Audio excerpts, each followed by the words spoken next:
একজন প্রধানমন্ত্রীর ফোন কেমন হওয়া উচিত? শুধু স্মার্টফোন হলেই তো চলবে না। প্রয়োজন সর্বোচ্চ নিরাপত্তা, তথ্য সুরক্ষা আর উন্নত প্রযুক্তি।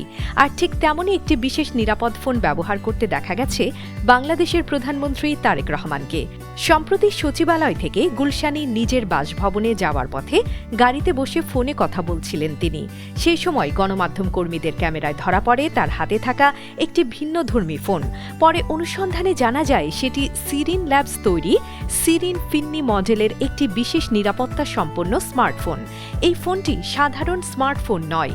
প্রযুক্তি বিশ্বে এটি পরিচিত বিশ্বের প্রথম ব্লকচেইন নির্ভর স্মার্টফোন হিসেবে, যা প্রথম বাজারে আসে 2018 সালের মে মাসে।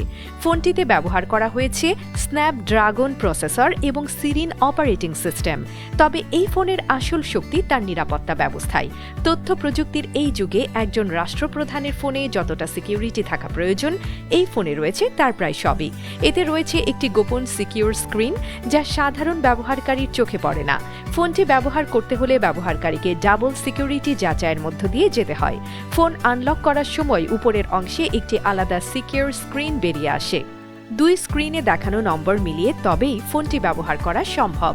উন্নত এই নিরাপত্তা ব্যবস্থার কারণেই সিরিন ল্যাবসের তৈরি এই ফোনের দামও বেশ চড়া, প্রায় 999 থেকে $3,500 পর্যন্ত।